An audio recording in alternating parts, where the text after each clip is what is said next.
सफीन, आपके लिए यूपीएससी कितना बड़ा सपना था when you were growing up? जब प्राइमरी स्कूल में था तभी देखा था कि एक आईएएस क्या होता है, उसका रुतबा क्या होता है, वो क्या कर सकता है। और तभी से मेरी जो लाइफ है वो इसी डायरेक्शन में थी। प्राइमरी स्कूल में जब देखा कि कलेक्टर सर आए तो लोगों ने जो रिस्पेक्ट दिया, उनके आने से जो प्रोग्राम में अटेंशन आ गया, तो ये देख के लगा कि यार ये कौन है। तो मैंने अपनी मौसी से पूछा कि ये कौन था। तो एक बच्चे को जैसे समझाते हैं वैसे उन्होंने बोला, बेटा ये पूरे डिस्ट्रिक्ट का राजा। तो मैंने बोला कौन बन सकता है? तो शी सेड कोई भी बन सकता है। मैंने बोला करना क्या होता है? एक एग्जाम पास करना होता है। तब मैंने डिसाइड किया था कि फिर हम भी बनेंगे, और तभी से मैंने मतलब इसी डायरेक्शन में अपनी कोशिशें जारी की। घर के हालातों के बारे में थोड़ा बताइए।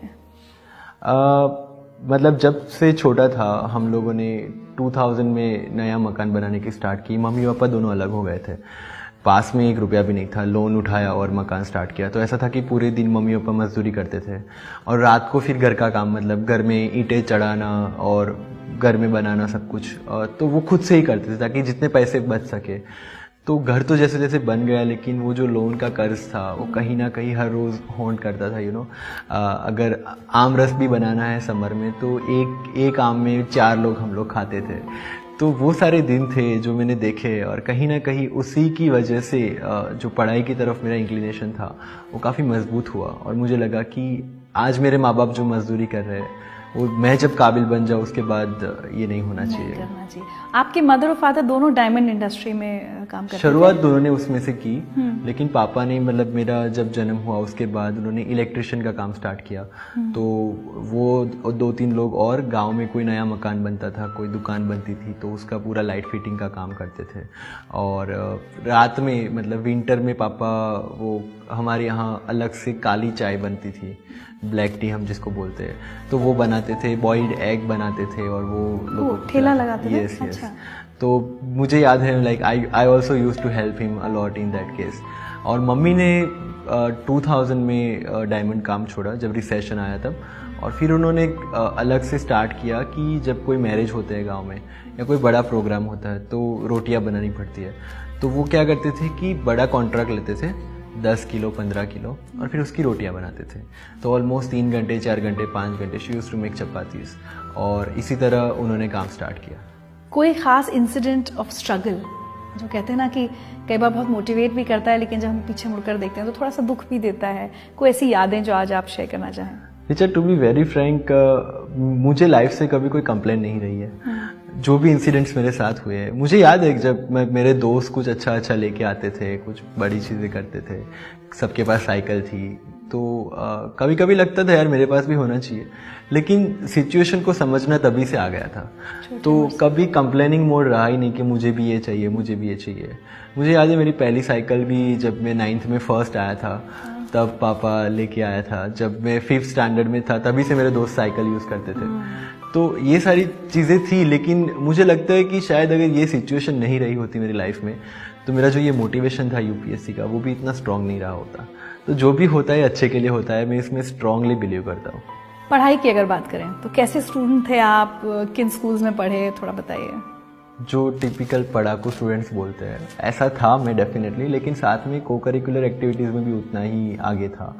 मेरी स्कूलिंग जो हुई है वो गांव में ही हुई है, प्राइमरी स्कूल में, गवर्नमेंट स्कूल में with Gujarati medium. Yes, secondary school भी मैंने गांव से ही ख़त्म किया। जब 11th-12th की बारी आई, लाइक 9th-10th में मेरे 92% थे, तो साइंस लेना था, लेकिन प्राइवेट स्कूल्स की फ़ीस काफ़ी ज़्यादा थी।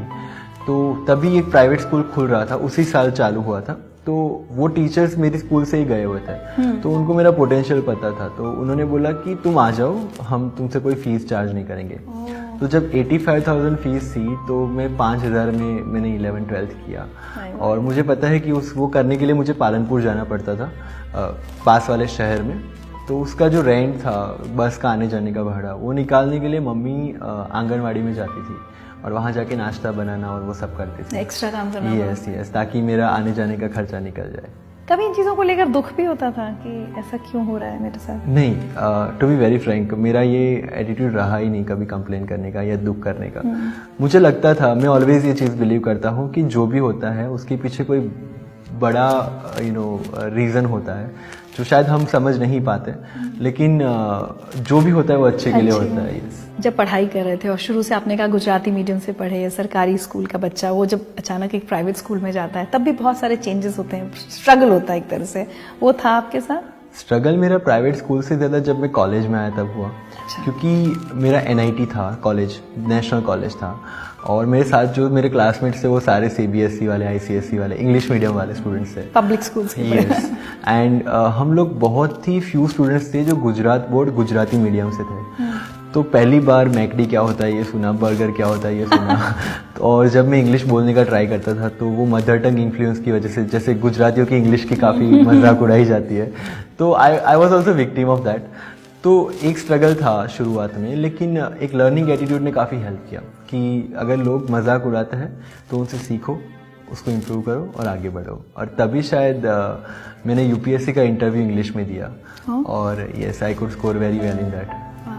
तो ये बताइए, जब जैसे इतना संघर्ष हो रहा था, कई बार परिवार का एक दबाव ये भी होता है कि बेटा जल्दी काम पर लग जाए, ग्रेजुएशन कर ले, या उससे पहले भी बच्चे काम करने लगते हैं, कभी ऐसा कोई दबाव माता पिता की तरफ से रहा? नहीं था, लेकिन मुझे चीज़ें समझ में आने लगी थी कि हाँ मुझे करना चाहिए। तो जब मैं कॉलेज में था तो हमारा NIT में 2.5 महीने का वैकेशन होता था। तो उस वैकेशन में मैं क्लासेस चलाता था गांव में, और उसकी जो इनकम होती थी उससे मैं अपना खर्चा निकाल लेता था। अपने हॉस्टल का खर्चा निकाला है मैंने। तो उस तरह से एक सेल्फ डिपेंडेंसी तभी से, मतलब कॉलेज के फर्स्ट ईयर से ही मैंने अपने आप में लानी शुरू की थी। तो एक चीज़ है कि तब से मेरे पापा को मेरा खर्चा जो है वो हाफ हो गया था डेफिनेटली। और जब दिल्ली जाके पढ़ने की बात आई UPSC की, तो गांव से ही सपोर्ट मिल गया। तो तब से तो पापा को 1 रुपया भी खर्च नहीं करना पड़ा। गांव से कैसे? मेरे गांव के हैं मिस्टर हुसैन भाई पोलरा और जरीना बेन पोलरा। तो हम सोशल वर्क में साथ में थे। तो उनको मेरा पोटेंशियल लगा, तो उनको लगा कि नहीं ये कर सकता है। तो जब मैंने बात की कि मुझे दिल्ली जाके पढ़ना है, कैसे करूँगा क्या करूँगा, हैड नो आइडिया। लेकिन तब उन्होंने बोला कि ठीक है तुम जाके पढ़ो। तो मेरा दिल्ली का आने जाने का, रहने का, खाने का, पढ़ाई का सारा खर्चा उन्होंने दिया। और द इंटरेस्टिंग थिंग इज कि हमारा कोई ब्लड रिलेशन नहीं है। Oh my God, how sweet is that. क्यों, मतलब बस ऐसे ही कि उन्हें लगा कि आप कर सकते हैं? Yes yes. लाइक मैं जब सोशल वर्क में था, मेरा खुद का NGO था मेरे फ्रेंड्स के साथ। तो हम लोग हमारे वैकेशन के टाइम पे स्लम में जाके बच्चों को पढ़ाना, उनको उनके प्रॉब्लम सॉल्व करना, गांव में भी कल्चरल एक्टिविटीज ऑर्गेनाइज करना, ये सब मैं करता रहता था। तो तब उनको लगा कि नहीं ही कैन डू इट, और तभी शायद ये उनका इन्वेस्टमेंट था जो आज फ्रुक्टिफाई हो गया। स्वीट। मैं आपको एक मैसेज सुनवाना चाहती हूँ।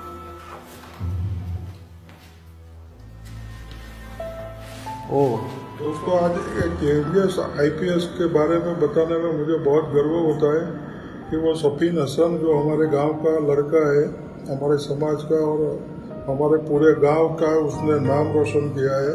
हम सब लोगों की दुआएं सब भी शामिल है, और इतना कॉन्फिडेंट लड़का मैंने आज तक नहीं देखा है। पूरी उसकी ये IAS की सफर में मैं उसके साथ जुड़ा हूँ, मैं और मेरी वाइफ दोनों जुड़े हुए हैं उसके साथ। लेकिन उसका जो मन में ठान लेता है कि मुझे ये करना है तो वो कर ही लेता है। सफीन एक सामान्य परिवार का लड़का है।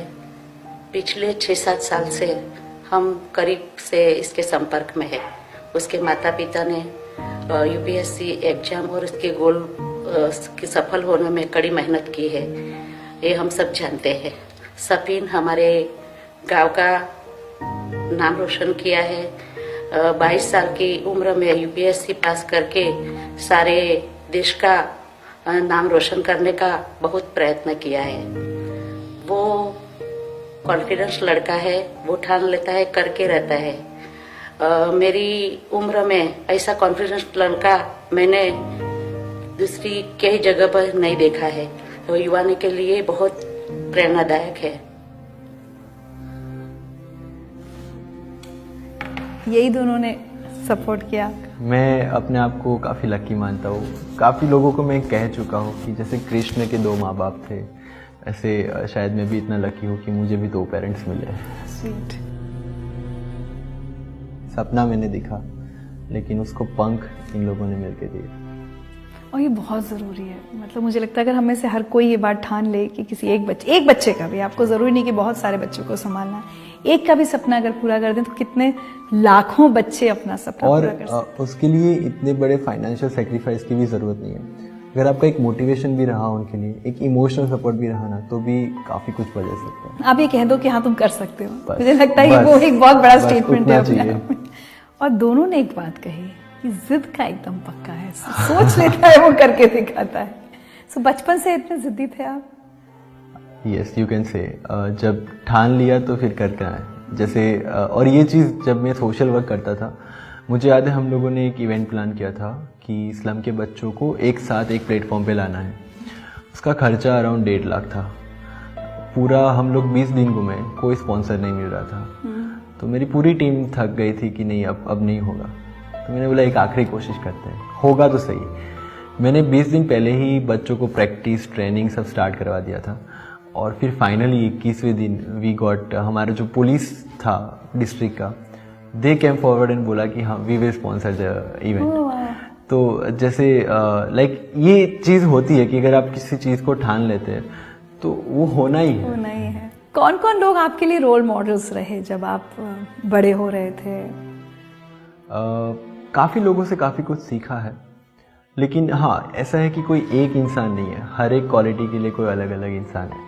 जैसे मेरे parents they have set an example for me. जैसे माय मॉम, तो ऑनेस्टी जो है वो मैंने उनसे सीखी। अगर किसी का 1 रुपया भी बाकी है तो तब तक हम घर में कुछ नहीं लाएंगे जब तक हम वो पैसे नहीं चुका देते। पापा जो है उनसे मैंने सर्विस का जो एटीट्यूड है कि रात को 2 बजे भी अगर कोई बोलता है कि ये काम करना है, 5 बजे भी, that too without any expectation कर देते थे। तो और हार्ड वर्क ऑफ कोर्स, दोनों से मैंने सीखा है कि हार्ड वर्क का कोई ऑप्शन नहीं है। तो ये सारी चीज़ें। और एक चीज़ जो सबसे बड़ी कि अगर नीयत साफ है तो आपका कोई काम कहीं रुकता नहीं है।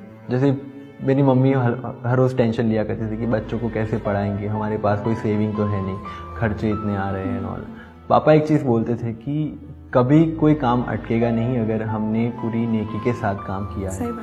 और मेरी लाइफ में ये मैंने देखा है। मैंने जब भी मेरी फ़ीस का इशू आया है, कॉलेज का इशू आया है, ये सिविल सर्विस का इशू आया है, कभी कुछ अटका नहीं है।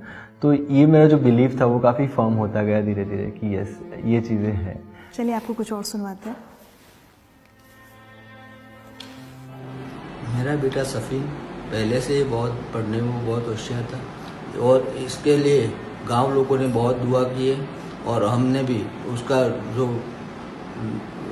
टारगेट है इसके लिए हम भी उसके लिए बहुत मेहनत करके उसको पढ़ाया है। मुझे याद है जब मैं दिल्ली निकला था प्रिपरेशन के लिए, तब पापा ने एक स्टेटमेंट बोला था कि गांव में तो ऑलरेडी सब मुझे कलेक्टर के पापा बुलाते हैं, अब आगे तुझे संभालना है। How sweet. एक और। ओ सफीन मेरा बेटा है और वो पढ़ने में बहुत होशियार था। उसको पढ़ाने के लिए मैंने हीरा 13 साल तक हीरा घसिया और रोटी भी मैंने रात दिन करके रोटी बनाई। सब लग्न प्रसंग का ऑर्डर लेते थे, उसमें रोटी बनाने का काम करती थी। जब मैं रोटी एक बजे उठ के रोटी बनाती तब वो सफीन भी मेरे पास बैठ के वो पढ़ता था और मैं रोटी बनाती थी और वो पढ़ता था। उसके लिए उसको एक सपना था कि मैं IAS बनूं।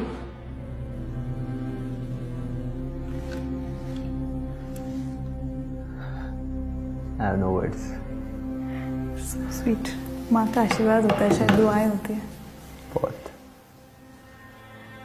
बट आप इनके साथ बैठकर कभी लगता था कि मतलब मैं काम में मदद करूं, हाथ बटाऊं, क्या लगता था? बहुत। जब मम्मी पूरे दिन डायमंड के कारखाने में रहती थी तो शाम को जब आती थी थक के, तो सब्जियां ठीक करने में या फिर घर की साफ़ सफाई करने में, वो मैंने लाइक काम किया है। क्योंकि हम 2 भाई थे तो और मैं बड़ा था तो करना पड़ता था। मैंने छोटा भाई जब था तो उसको भी बड़ा करने में लाइक आई हेल्प क्योंकि ये जिम्मेदारी थी कि जब वो अपना रोल कर रहे थे, फाइनेंशियली हेल्प कर रहे थे, तो घर के काम में मदद करना कोई बड़ी बात नहीं है। सफीन, मैं जितने भी लोगों से मिलती हूँ जो बहुत विपरीत परिस्थितियों के बावजूद जिंदगी में कुछ अचीव करते हैं, there is a lot of positivity about them. वो मतलब ऐसा लगता है कि मुश्किलों पर ध्यान नहीं देते और आगे बढ़ते हैं। लेकिन फिर भी देयर आर मोमेंट्स जब आप बहुत कमजोर महसूस करते हैं खुद को या लो फील करते हैं। आपकी जिंदगी में ऐसा मौका कब आया?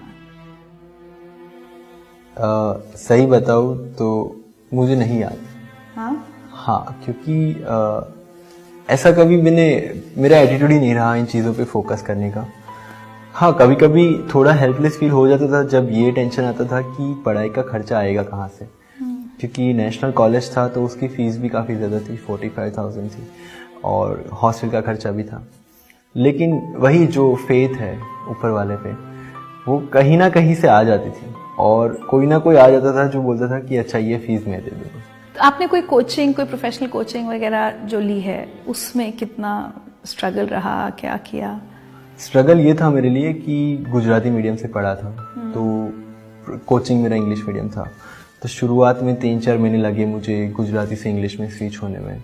साथ में ही जो स्टूडेंट्स मेरे साथ थे वो काफ़ी बड़ी बड़ी यूनिवर्सिटीज़ से ह्यूमैनिटीज़ की डिग्रीज़ के साथ आए थे, जो इसमें इंपॉर्टेंट सब्जेक्ट्स है, एंड मैं ठहरा टेक्निकल बैकग्राउंड वाला। तो वो सब्जेक्ट्स को समझने में भी इनिशियली थोड़ा प्रॉब्लम आया। लेकिन वही है, जब आपका लर्निंग एटीट्यूड होता है, आप अपनी मिस्टेक्स को एनालाइज करके उसको इम्प्रूव करते हैं, तो चीज़ें अपने आप ठीक होती रहती है। और मेरे साथ ऐसा हुआ कि लोग आते गए, कारवा बनता गया, like kind of thing, you know. जब भी मुझे ज़रूरत पड़ी, कोई ना कोई ऑफिसर या ऐसे मुझे हेल्प करने के लिए आए, तो उसी तरह से चीज़ें चलती रही। जैसे आप ही के शो में मैंने अंसार सर का इंटरव्यू देखा था, और जब देखा था तभी सोचा था कि एक दिन इस इंटरव्यू में जाना है। और फिर इंटरव्यू के टाइम अंसार सर ने मुझे हेल्प किया कि कैसे प्रिपेयर करना है, एंड चीज़ें होती है। क्या बात है। लेकिन इससे कई बार ये दबाव होता है कि भाई मेरे माता पिता नहीं, कोई और मेरा खर्चा उठा रहा है पढ़ाई का, व्हाट अगर मैं नहीं प्रूव कर पाया, नहीं क्लियर हुआ, ऐसी चीज़ों से कई बार रातों की नींद उड़ती है। एक्सपेक्टेशंस बहुत थे, क्योंकि मैं जब स्कूल में था तभी से मैंने डिक्लेयर किया था कि मुझे ऑफिसर बनना है। तो मेरे क्लासमेट्स, मेरे टीचर्स, मेरे कॉलेज में सबको पता था कि इसको यूपीएससी करना है, फैमिली में सबको बोल के रखा था। और तब जब फाइनेंशियल कंडीशन ठीक नहीं है और बड़ा बेटा होने की जिम्मेदारी के तहत मुझे जॉब करनी चाहिए, तब मैं इस एग्ज़ाम में आया। जिम्मेदारी उठानी थी, लेकिन 1 साल का मतलब चांस मिला। फाइनेंशियली किसी और पे डिपेंडेंट होते हैं, तो yes, that load was through out the preparation. लेकिन उसको मैंने पॉजिटिव तरीके से लिया कि यस, अगर इतने सारे लोग मेरे साथ जुड़े हुए हैं, इतने सारे लोगों के वाइफ्स मेरे साथ जुड़े हुए हैं, तो डेफिनेटली मैं कुछ करके दिखाऊंगा।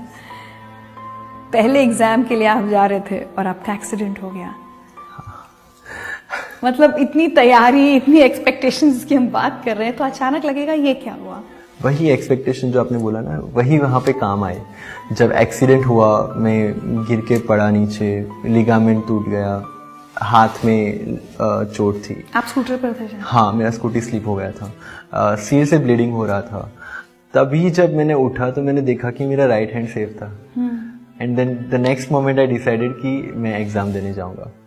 तो हमारे यूपीएससी में क्या होता है कि लिखना बहुत होता है, तो पेन किलर साथ में रख के निकला था मैं कि एग्ज़ाम के बाद ले लूँगा ताकि दूसरा पेपर अच्छे से जाए। जैसे ही उठा, मैंने तुरंत वो पेन किलर ले लिया और सीधा मैं वही स्कूटी लेके चला गया कॉलेज। फ्रेंड को बोल दिया था कि मेरा एक्सीडेंट हुआ है, तो ब्रेक के टाइम पे फिर उन्होंने प्राइमरी ट्रीटमेंट करवाया, और बाकी के 5 पेपर भी मैंने उसी तरह दिए। उसके बाद मेरा 1.5 महीने का बेड रेस्ट था। लेकिन बिलीव मी, जब तक पेपर्स चल रहे थे तब तक कोई एहसास नहीं था कि कुछ हुआ है। तो कोई और होता तो शायद उस समय ये सोचता कि अस्पताल जाऊं, घर जाऊं। आपको थॉट नहीं आया? नहीं, क्योंकि 1.5 साल की प्रिपरेशन थी, 1 साल, पूरा साल बर्बाद हो जाता। और नेक्स्ट टाइम प्रीलिम्स क्लियर हो ना हो उसकी भी कोई सर्टेनिटी नहीं है। और एक था, जब से मैंने दिल्ली में कदम रखा था, एक एटीट्यूड था कि फर्स्ट अटेम्प्ट को ही फाइनल अटेम्प्ट बनाना है। तो वो सारी चीज़ें साथ में थी, तो ये कहीं पे आया नहीं बीच में। ये आपका मेंस का एग्जाम था? हाँ, मेरा मेंस का। My God. उसके बाद आप एडमिट रहे? मैंने बेड रेस्ट किया, मैं फिजियोथेरेपी से चलने लगा, सर्जरी पेंडिंग था। फिर इंटरव्यू के 1 महीने पहले वापस से मैं हॉस्पिटलाइज हुआ, क्योंकि मुझे पहले यूटीआई हो गया, उसके बाद मुझे टॉन्सिलाइटिस के 2 अटैक हो गए। तो मेरे WBC काउंट्स बढ़ के 30,000 हो गए थे। तो आईवी ट्रीटमेंट के अलावा कोई ऑप्शन नहीं था। तो मैं 1 महीना पूरा हॉस्पिटल में रहा, और मेरे यूपीएससी के इंटरव्यू के जस्ट 1 वीक पहले I got relieve from the hospital और 1 वीक में दिल्ली आया, मैंने प्रिपरेशन किया और मैंने इंटरव्यू दिया। अच्छा, इन इंसिडेंट्स पे भी ये नहीं लगता था, जैसे हम सब लोग कहते हैं वाई मी, मेरे साथ ऐसा क्यों हो रहा है, ऊपर वाला मुझे ही क्यों सारी सजाएं दे रहा है, ये नहीं हुआ सफीन? एक चीज़ मैंने पढ़ी थी जब मैं कॉलेज में था कि मुसीबतें उसी के कंधे पे आता है जो उसको उठाने के लिए सक्षम होता है। तो अगर मेरे साथ ये हो रहा था तो मुझे लगा कि कहीं ना कहीं उसका फोकस है मेरे पे और मेरा एटीट्यूड यही था कि एक एग्जाम यूपीएससी ले रहा है, दूसरा ऊपर वाला ले रहा है, दोनों में पार उतर रहा है, और वही था, होता गया। अच्छा, अगर सिलेक्ट नहीं होते इस साल तो क्या होता?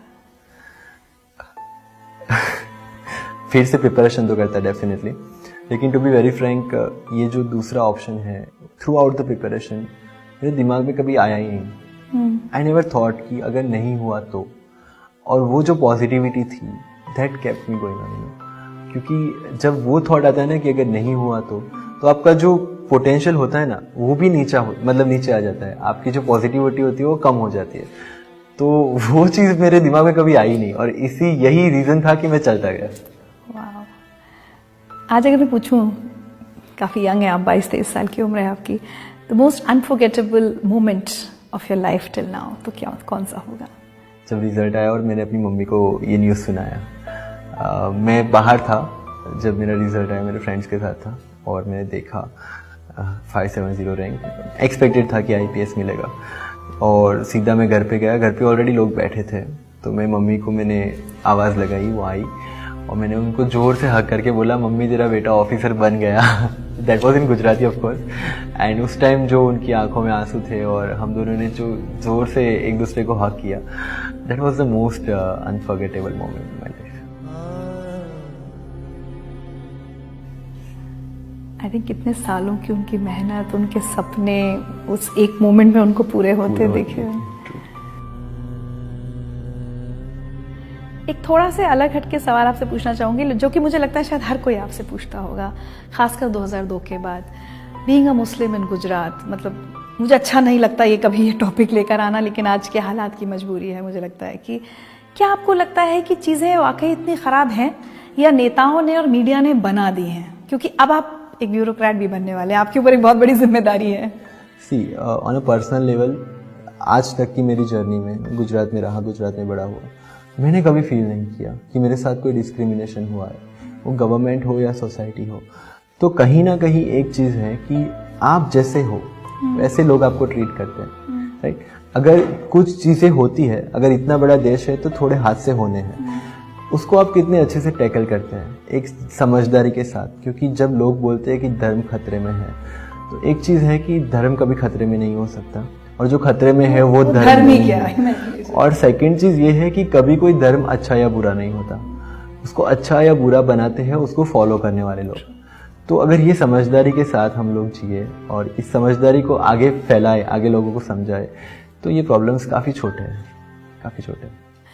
आगे और क्या क्या सपने सफीन जिंदगी में, नौकरी के अलावा? यही है कि जो चीज़ें मैंने फेस की है, हाँ एक चीज़ अलग थी कि एटीट्यूड सब कुछ डिसाइड करता है। प्रॉब्लम्स तो सबके साथ होते हैं, आप उसको कितने अच्छे से, कितने पॉजिटिवली टैकल करते हैं। लेकिन जिनके साथ सही में प्रॉब्लम है, जो मैंने देखे हैं मेरे आसपास, कुछ ऐसे काफ़ी नीडी लोग हैं जिनके पास राशन कार्ड नहीं है, और ऐसे लोग हैं जिनके घर में AC फ्रिज है और फिर भी उनके पास BPL का कार्ड है। तो ये सारी चीज़ें जो सिस्टम में प्रॉब्लम है, जो इनइक्वालिटीज़ है, उसको कम करने के लिए काफ़ी काम करना है। साथ साथ में मेरे जैसे जो और सफीन है, जो सपने लेके चले हैं, उसको पूरा करने के लिए मुझसे जो भी बन सकेगा, जितना भी हो सकेगा उतना करना है। क्योंकि मेरा टाइम जब मैं फ्री था तभी भी इसी में गया है।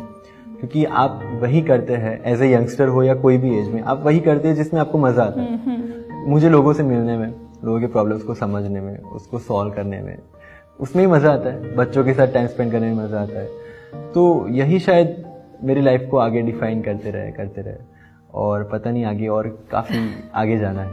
तो जिन सब लोगों ने मिलकर आपके सपनों को पंख दिए हैं, उड़ान दिए, आप उनको क्या मैसेज देना चाहेंगे आज जो मेरा सपना पूरा हुआ, और उन सब में जो मेरे फ्रेंड्स है, मेरे रिलेटिव्स है, सोशल वर्क में जो लोग मेरे साथ जुड़े थे, मेरे टीचर्स है, प्रोफेसर्स एंड ऑल, सबसे पहले थैंक यू सो मच कि आपने मुझे लाइफ में जो सिखाया, जो अपॉर्चुनिटीज़ दी, उसकी वजह से आज मैं यहाँ हूँ। जो आपने मेरे में भरोसा रखा, उसकी वजह से आज मैं यहाँ हूँ।